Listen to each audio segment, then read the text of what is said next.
me hold your hand. Sister, darling, let me hold you close. Don't be afraid, I will sail the waves of you. Sister, darling, sister, darling, sister, darling. Good morning. Welcome to this month's episode of the Sister Darling podcast, where we intend to change the world one woman's story at a time. I want to say a very huge thank you for always following. Please let us know down below in the comment section which one has been your favorite episode so far. I am your host, Felicity Moody's. But before we dive into this conversation, I have some exciting news. The Sister Darling annual poetry show is coming up. You know that if it's October, you know the drill. We have an entire show planned just for you. And this year, it's on the 4th edition. Our theme is National Emergency. We're basically exploring the fact that as governance collapses, violations against women skyrocket. We have seen the increasing alarming rates of femicide cases, the government-sanctioned rape cases. My goodness. So if you're a lover of governance and leadership, a lover of women, as usual, a lover of poetry, music, and visual art, you need to be in the room. The date is 25th of October. Tickets are going for only 500 bob regular, 2,500 bob VIP, and 10,000 Kenya shillings for a corporate table.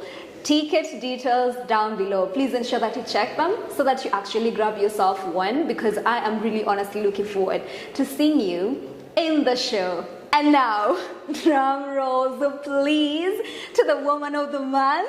Hi, Jovian. Hi. How are you doing? I'm blessed and I'm fine, thank you. I am so glad to see you. Thank you so much for creating time to join us on this month's episode. Thank you for It's having been a me. long time coming, right? Indeed. Yeah, so you are honestly one of the women that I genuinely look up to because of how passionate you are about the work that you are doing. And I know that so many people are curious to know, who are you? So please introduce yourself. Oh, wow. Yeah. My name is Jovian Zuena, but according to the government, I'm Jovian Linda. Jovian Linda is a social development expert with and a well-renowned human rights defender here in Kisumu County. I basically fight for the marginalized and also speak for the youth within this area.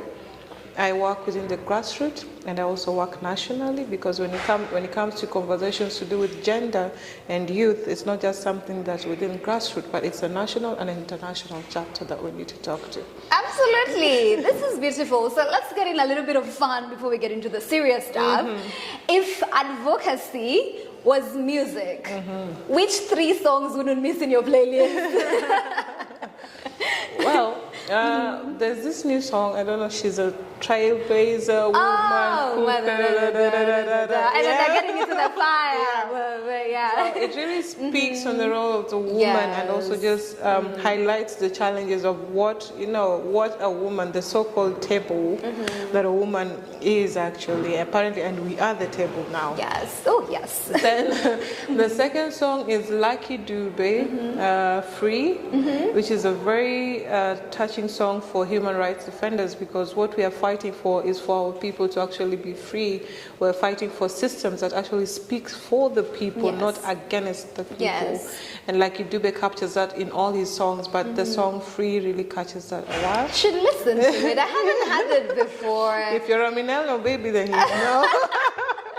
Oh God, never felt bad for being Gen Z.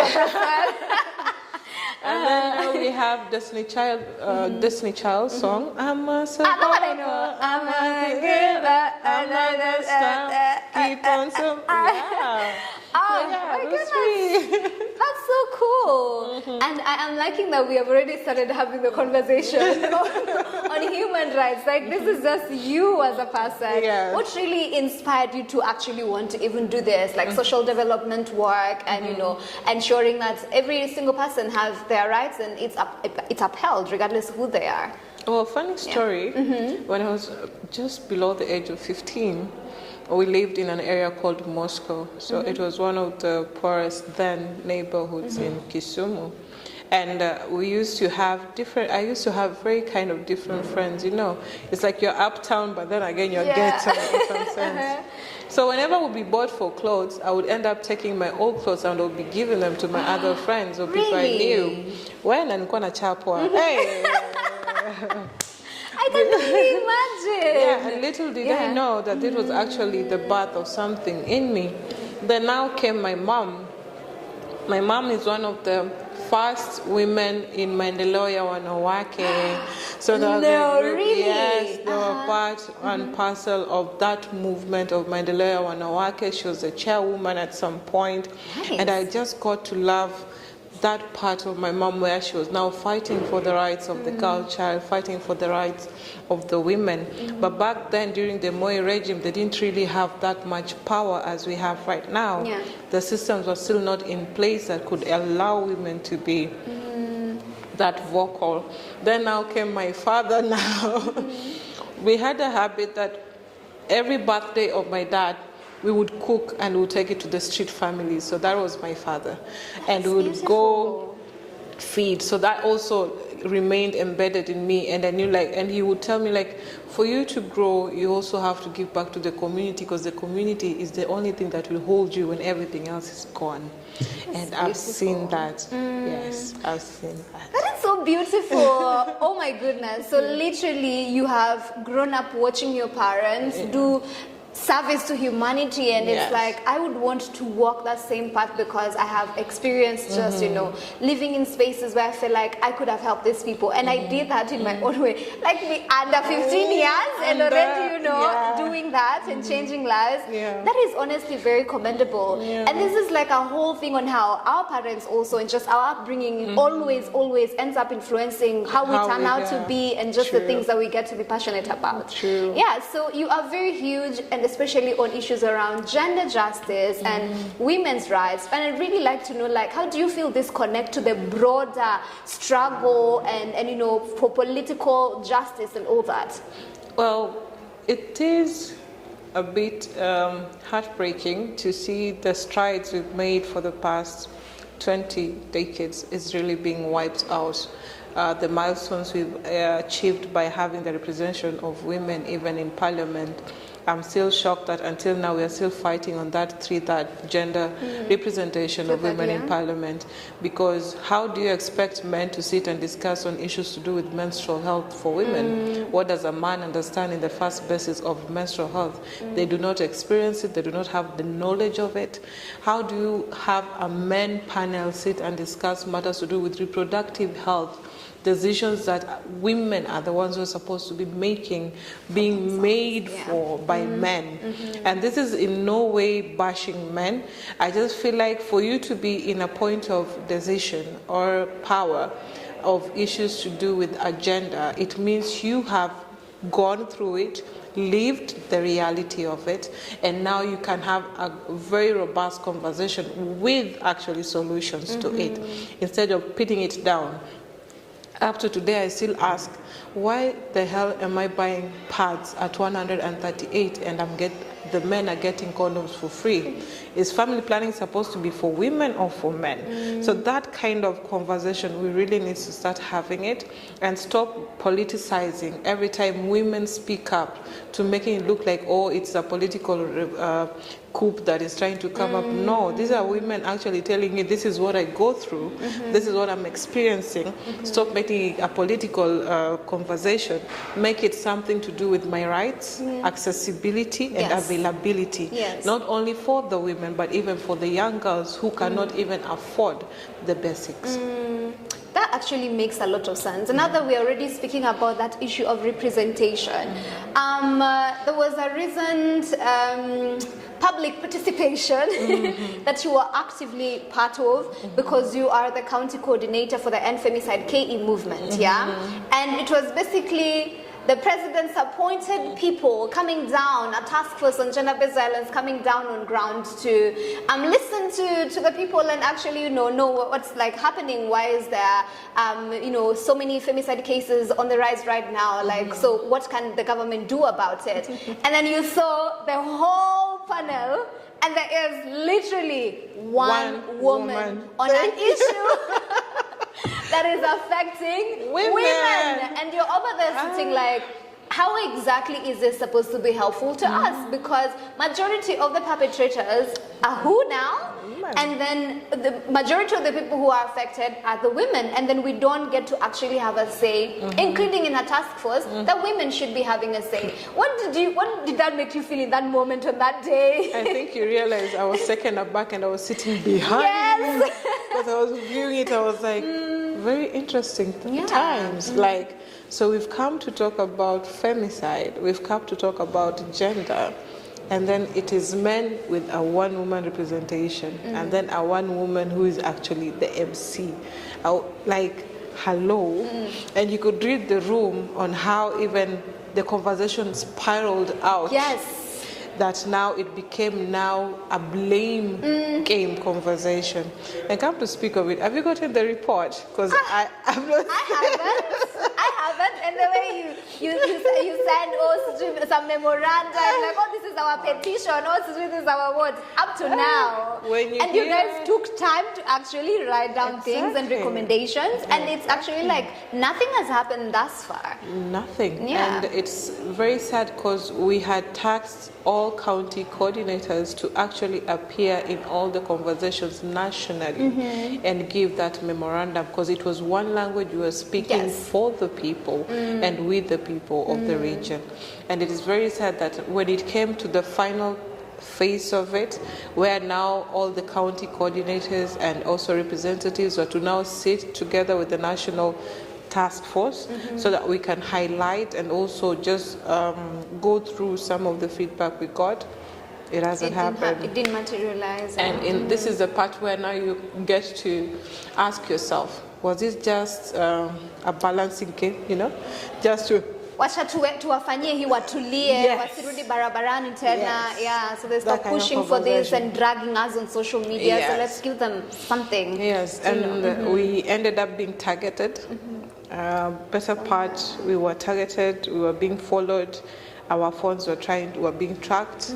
Now, instead of being recognized for the change, the positive change, and the awareness we are creating on the problem that is there, the disease that is actually tearing the society cloth, we now became victimized by the same state. And it's very sad because now we were being called terrorists, we were being called gangs, of people clothed in pretense of being activists. Yes. So this made us take a really step back because we lost a lot of our comrades.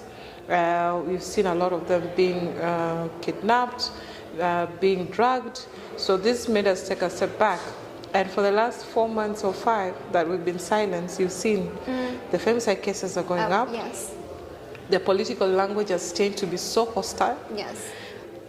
Politicians are not afraid now to even use negative remarks, even rape, as a tool to kind of make us be silent. And that goes to show you how vulnerable women are, even when we are seeking positions. It's very, very hard.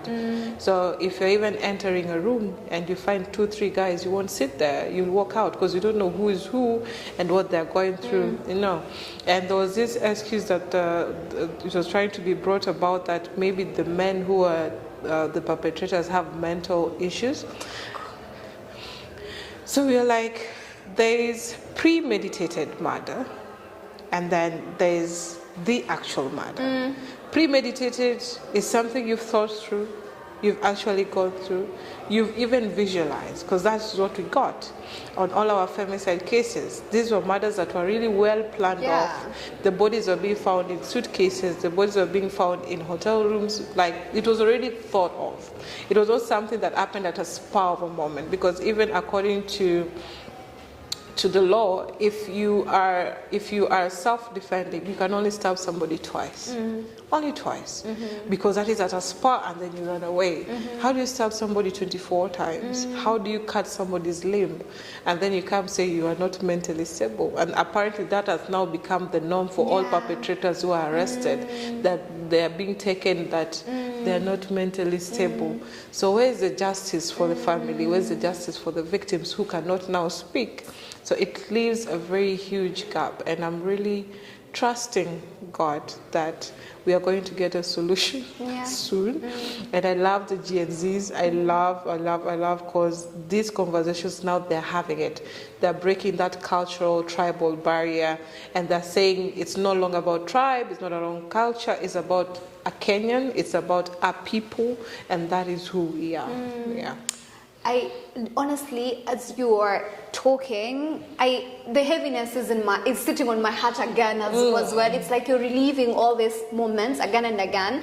And I think like when the uproar first started with the End Femicide KE movement, and some people were still feeling like it's far from us. It hasn't hit me. It hasn't happened to me. And then when more people started coming out, and this was it was like now out there, and then it hits you in that moment. It's like, oh my goodness, I am a woman. My sister is a woman. My mother is a woman. My friends are women. This could potentially happen to anyone of us. Like you are absolutely not safe when you're thinking that I am safe. And I love that one of the things that you guys have actively done is you have gotten every single woman, or at least most women, actually speaking up and taking this up and realizing that my silence could be my own death, you know. So if I need to show up in solidarity, I have to show up in solidarity for every single woman. I think that that's like really a beautiful thing that's happening now. I hate that it's happening because it shouldn't even be happening. Like, why should we have to be speaking about being alive when we are human beings? But I love that people are actually actively now taking up space, and it's beautiful to watch. And you work a lot with young people, and you ensure that they are actively involved in all these things. And I'm just, most of the times when people are programming with young people, it's mostly, kujeni niko na mkutano. But wewe, yours is so different because it's more like, kujeni kuna mkutano, but I am equipping you guys so that you're able to actively take up space in leadership positions, in civic participation, in civic engagements. How have you managed to do that? Well, just as I told you, when you are in this position, you don't look at only yourself. You look at what legacy am I leaving, Like this bread is so big, right? And we can come in, you can bring your flavor of the raspberry, blueberry, and whatnot. I don't know it all. And from the thinking tank, you have to be able to also learn. Just because you're in a position of power or of leadership doesn't mean your learning stops. No, that's where your learning comes to be. And I love that I get to sit, interact, and just get to also get the thoughts of the young people on what do you think this programming should look like? How do you feel it should be? Then they give their inputs, and I'm like, so are you able to drive it? Because I can only, support on that. And that's one thing that I've noted to be more impactful, more than the desk review, boardroom conversation. I don't feel nice in boardrooms. I think you've noticed. I'm more of on ground. Let's talk, let's have conversation. And this has gone as far as having mama mboga, having chief, sit and have their own barazas. The women barazas are back. The Dada's Garage is very much actively empowering those women with tools and knowledge, because we will not be here tomorrow, but this information will still stick. So we are using our local dialect.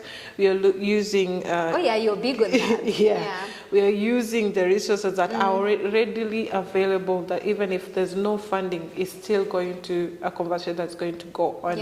And that's the one beautiful thing that I thank God that it's happening. And you see, like, I love that. I also love the fact that you are actually deconstructing language as well, because language is very important. I feel like because you also champion for the Sustainable Development Goals hugely, but then when people are looking at it, it's like, oh my God, SDGs, what is that? But then you have a way of deconstructing it so that the person who is not even able to understand English can actually be able to understand this spoken to them in Luo. And I love the fact that now the community can be able to get more involved, and your people, like the people you work with, the communities you get to serve, are honestly always very, very involved in the entire processes, because you brought it down to, you need to know this because it's affecting you. So then how can I ensure that it actually reaches you in a way that makes sense to you and not just a boardroom thing? So it's more of like community solution, and that is what we need now. not NGO solution. Yes. NGO is supposed to create that bridge. Then the community is now supposed to sustain that bridge, making sure it's taken care of, the repairs and everything, and that's where community solution comes into play. Yes. Having to have that is really key, because now I love that my chief from Kisumu West, Madam Nancy, even has barazas without me. She'll just ask me, I forgot a note on this, remind me, because I'm meeting, and it's like, and even the male barazas, they're also going on, and the borders are so active, because now they're like championing also for the girl child. Last week they arrested one of them who was having a relationship with a young girl from school. Them themselves marched the border guy to the police station, reported, and the chief took in the initiative and it stopped. So you see that community solution is very, it flows. Yeah. So it doesn't need us every time, or you get in as an NGO or a CBO. No, you empower them, give them the skills and the tools, and they'll be able to do it. know. Yeah, I love that. I absolutely love that. Oh, that's really nice. They actually took him? Yes. That's so cool. That's so cool, as should be. Yeah? And now that we're already speaking about CBOs and all that, you are the founder and the executive director of the Kisumu Social Inclusion Network. Yeah. What's birthed that creation? I think I already touched on it. Yeah. But can you imagine we used to operate under the tree at the chief camp, and that time ilikuwa imeparara. No way. Yes, that's where Kisumu Social Inclusion came to be. But Kisumu Social Inclusion Network was Kisumu World of Pleasure. So because of registration and some bureaucracies, yes, of course, we had to get a name that at least spoke. And the reason why I love the Social Inclusion Network is because it welcomes everybody. Yeah. It breaks the barriers of just any gender. Like it speaks for all. Yeah. So it's a network of artists. It's a network of the Sogi. It's a network of widows. It's a network of young. It's a network of, anyone and anyone who's ready to have and make their voice be heard in the community. So that's how we came to be. That's really beautiful, and you're doing such awesome work on ground, and I know that you have mentioned part of it, but I'd want us to talk about the Dada's Garage. That is like one of the most fun initiatives. Okay, you have a lot of fun initiatives, but like that is one of the most fun initiatives you have. And Dada's Garage, walk us through it. For the people who've never been there, you're missing out. Well, Dada's Garage started off as girlfriends who were sitting and having conversation on reproductive health. Then we got to realize we don't have spaces as women and as young women where we can just sit and get knowledge on things to do with our bodies, to do with our pleasure, to do with ourselves. We always either read it in a book or we get it from a fear point of awareness. So Dada's Garage is breaking that monotony. It's bringing each and every single woman. It's in an intergenerational space. So we get the fisher folk, the widows, they come, they sit down, they also teach on what they understand. And we also get to break some negative myths that they grew up, like a woman should not speak, a woman cannot say she's not satisfied, a woman cannot say that she only wants one child if her body, that is what her body is able to give. So this space gives the voice and also echoes also those voices in other spaces, and it just gives women their power back, so to speak. Because you're able to learn things that are called taboo, yet they're not taboo. They are happening to us. Things to do with menstrual health, the different challenges that are there, things to do with pleasure, because I know that's what pleasure mapping, body mapping, things to do with also social economic empowerment. What are you doing for yourself as a woman? What do you want to do? How does that look like? How do you start building that yourself too as a step to achieve it? So that's one of the beautiful things about that is I love it. I love it. And then, one of the things, and you know this because that's your name on ground, Madam Pleasure. See Jovian, see pleasure. Jovian pleasure, one side. And the reason why I wanted to talk about this is you've lightly mentioned it, about it being taboo. Like, where did you get because you're very audacious, and just, out of this one, like you're rebellious, and it's a beautiful rebellion. Like whoever, ulipata wapi audacity, ya kwanza kuongelelea tu pleasure, and you're like, I will talk about you guys don't want to talk about it. Come, let's talk about it. Like what your audacity ulipataje? Because I know it also comes with like a lot of challenges, because people are constantly judging. Oh, why is she talking about this? Oh, why is she talking about this? Why can't she be a prim proper lady who doesn't, discuss that stuff? Like, we will do up your audacity, baby. What should we do? So that we can tap into it. My sister, it was more of looking in and not looking out.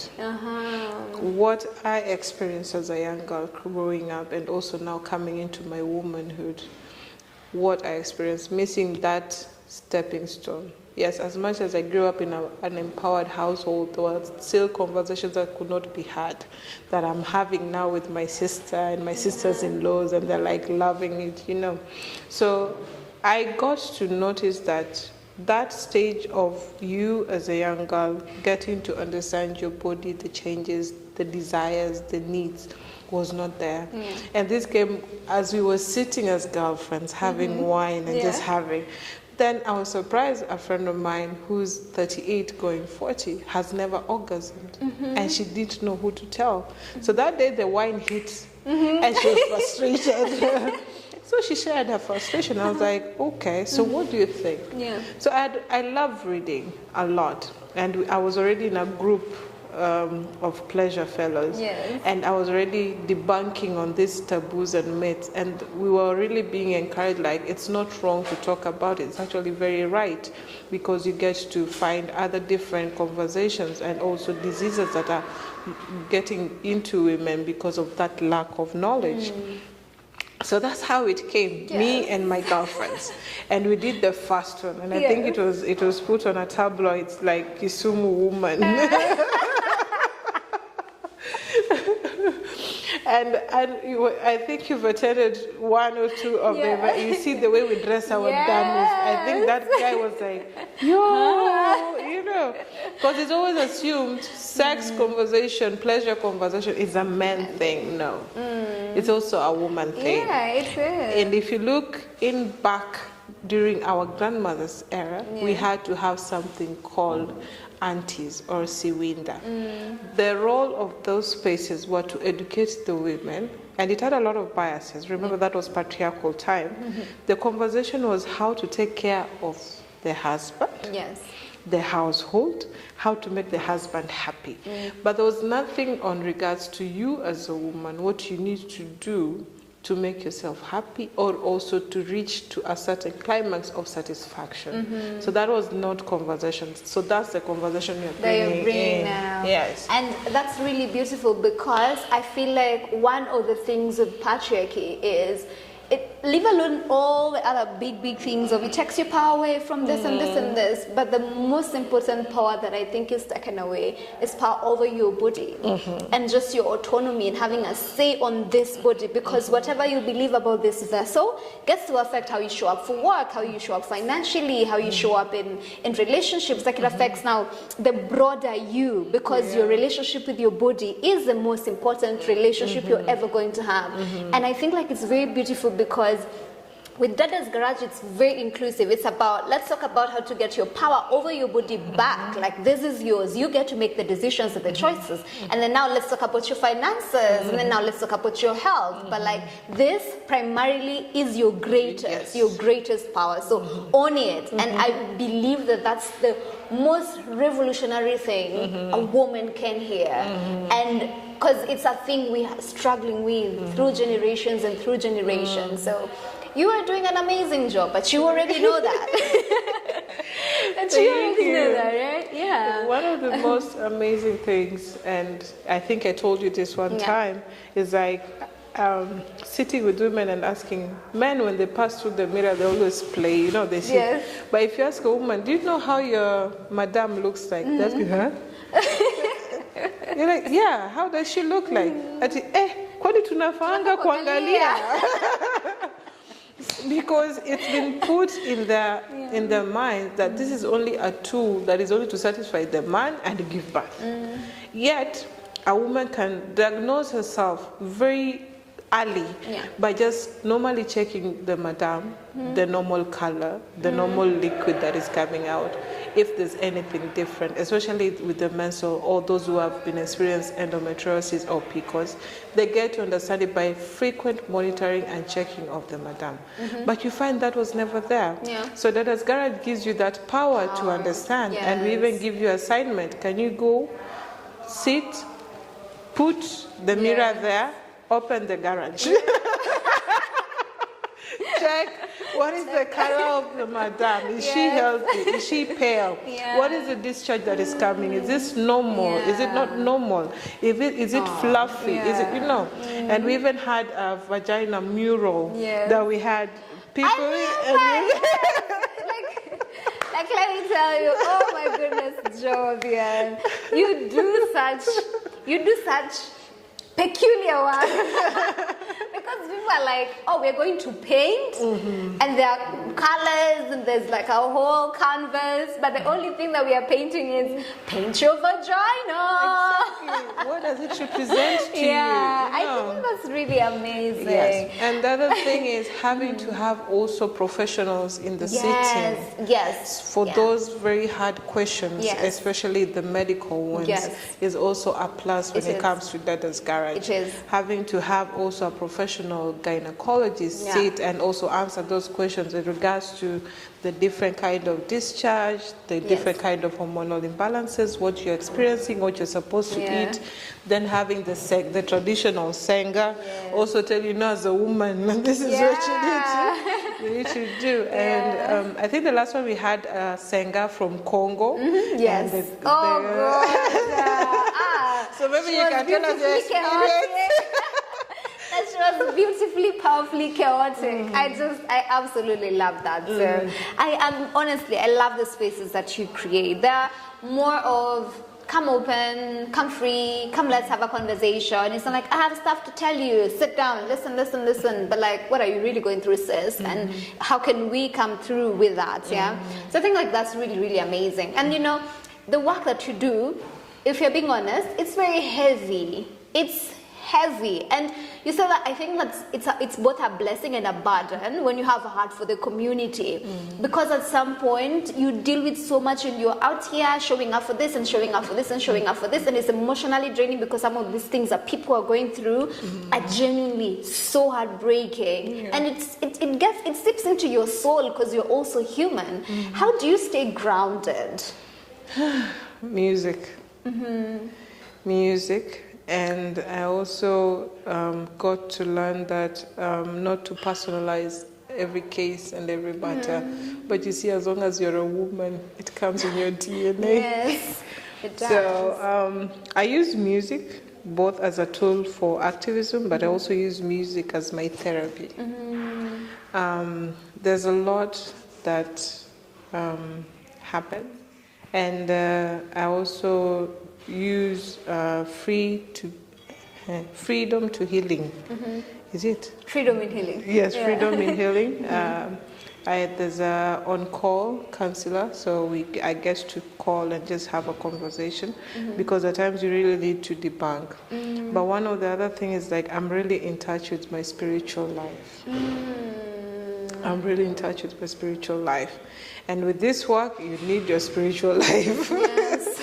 You need your spiritual life. Yes. You need to just ground, meditate, and then just allow those heavy burdens and questions that you need answered. Just go back to your Father who created you and tell them, you're the one who gave me this idea. Yes.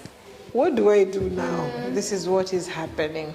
But also, I like sitting in mature groups. As I told you, I like that intergenerational conversation. And this has made people start calling me old. I'm very young. Yes, you are very young, the reason why I like sitting and having conversation with elderly women or men and conversation is because I get to relearn and unlearn some of the things. And they also get to learn and relearn some things. So those spaces give you, how do you say, they give you kind of like a mock sheet of how to maneuver some of the things. There are spaces you can be very radical, but there are spaces that needs you to just sit down and be quiet. Listen, then go back and come up with a plan.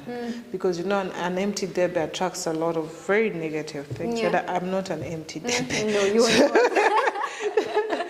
So I get to use music. At times I perform at Dunga Hill Camp with a local band. And I connect so much with Miriam Makeba. I connect so much with Brenda Fassi. I connect so much with Lucky Dube, Hugh Makasela. Because when you listen to those songs, they really do speak on what is currently happening. And that they are like 10 decades ago when they were produced, And I always look at it like whatever we're living now actually happened in the 1980s. But now it is happening with the people who are more knowledgeable, more skilled, more aware. So how do we tap into that? Looking at the gaps that were there before. I like the musicians that you have mentioned. Again, let me tell you, it's just revolutionary through and through and through and through. Because even the people you have picked did the revolutionary work through their art. And also, like, I love the whole angle of you have found a way to ensure that you're grounding yourself and you're recharging and you're self-caring, because it can suck you in sometimes. So it's good that you are able to find that balance, And so let's get to your music a little bit. You have a beautiful voice, Jovian. And your stage presence is out of this world. Like, you just step out there and it's never like, you're never like really trying so hard. You see, like, it just comes. I wish you knew I was shaking at that time. You are. We can never tell. Like, you step on stage like this, and it's usually just it's a different you, by the way. When you're on stage and when you're doing like all this your normal stuff, someone cannot know that that's the same you. And your voice like has a way of just consuming everything, and someone just has to sit down and actually listen. And you see, like, I think, because one of the things that I'm admiring about that is the fact that you have a beautiful voice. And yes, you can sing songs watu wajibambe, but you're mostly doing your music for advocacy. Like, Mimi, I'm going to use this as a tool for activism. And there's that place of finding that balance, because most people believe art is just supposed to entertain us. So when will you come to your point where you're like, okay, fine, I have a beautiful voice, I can entertain you guys, amazing, but I feel like I want to use this for a cause much bigger than just this moment. Because I got to realize that the same way music is therapy for me, it's actually therapy for a lot of people. And this current generation and even the millennials tap into music more than anything. Absolutely. They tap into music more than anything. Then when now I got to get my niche was when now I got to read the story of the artists that I've told you. And there's no single day I'll perform and you'll not hear their rendition of the songs. And I got to own it, because when they were also singing, they were telling a story. And music is all about a story. Yes. So when I select the music that I perform, it has to carry a story with what is happening to me and to the world I live in now. And I just marry it. And it always comes out, I know you're telling me it's always nice. Me, I'm always like, Aki imeshika. Inakonga imeshika. And it's such a healing space. Also, your music does that. Apart from just charging someone up to, I need to do something. It's also very healing. It's just the whole therapeutic thing you're talking about. So, absolutely, and of course, hatuwezi sema you'll walk this journey. Now, how many, since you were under 15 years? Like way back then, and not have any challenges. Like, you can't have walked this journey without experiencing some setbacks and things that you feel like, oh my God, should I keep going? I'm just going to throw in, all this and just mind my business. Like, what are some of those challenges that you experience? Well, one is your social life goes out. This work is so demanding that if you don't have understanding friends who are also intentional with your friendship, you can lose a lot. They might take you to be a snob, and you're not a snob. It is the work consuming you. And at times you might be in the midst of people, and you just find yourself crying because you just remembered a scenario or something, and now that is when your emotion has decided, let me do you shagging. While you're sitting with your girlfriend, let me show you some shagging. So it's been tough, and I'm glad that the sisterhood that I created, or I have, is one that is also understanding and knows that this work at times can drain. And one of my girlfriends normally tells me, why don't you just close shop? Come sit in Nairobi even for a week. Just breathe. No one wants you to work. Just come sit. Which is very important to have intentional people. And I also have Brian Odambo, who keeps nagging me, like, whether you like it or not, I'm like, no, you do politics. I'm not into politics as much as it's calling my name. Because a lot of times our work is always assumed to be politically aligned, yet it is not. It's really not. Our work is so much making sure that the child who is born today is able to live to her 60 year of age by having to access, have the information, and speak without being looked at as vulnerable or of a lesser gender in this community. And that is one of the most beautiful things. The other challenge is definitely the system. The system. The system. I don't know what we're going to do. Because sisi ni wale. Sisi ndo tena tutapiga kura hapo. But I'm looking forward, because this current generation is now looking at your merit. Not just your merit in academics, your merit with the community, with the work, and with the current happening of what is happening to them. So if you want to be a leader in 2027, have your checklist correct. Don't look at, we want you learned, but we also want you in touch with the people and for the people. So that's a beautiful thing that is coming out. The other thing I think is also myself. The biggest challenge is myself. I know I can do more, but there's always that fear, that internalized fear is also there. That makes me at times limit myself without knowing I'm limiting, and I don't know how to overcome it. Really? Yes, you see, these are things that people don't know. So I have also my own internalized fears that really have become a stumbling block. But I'm back to journaling, I'm back to writing them down, and I'm trying to overcome them one step at a time. And I'm also telling myself, at times, I give myself a month to do something fun, then I go back to work. Because you have to really find a balance. And I'm a mom, and I love that my son has also picked up. Whenever I cook food for the street families, he always helps cook, he always helps, he wants to go, he also talks about it. And those are the legacy I'm telling you. Like, what is your legacy in the long run? Yes, we are marching, yes, you're making noise, but what are you leaving? What is the imprint you're leaving? And I'm happy that that imprint has already started showing, not only on my child, not only on my community, but also on my child. Oof, this is beautiful. And you know, like some of those challenges you're talking about, and I know it's not just me, but other sisters watching are like, oh, she experiences that too. And the way we like just look at her and you're like, oh my God, I want to be her, or I want to work in her footsteps. And I think I love that vulnerability and just that honesty, so that someone else outside there, it's like, I go through this, she goes through this, and it's okay, it's part of the journey, and I just need to find a way to just keep going and, you know, keep creating impact and keep doing what makes sense to me and what's helpful to my community. But I feel like regardless of all these challenges, the fact that you keep pressing on is even more of an inspiration to, you know, people outside there, And now that we are talking about our legacies that you're leaving behind and all that, what can we expect out of you in the near future? A lot. I want that kind of confidence.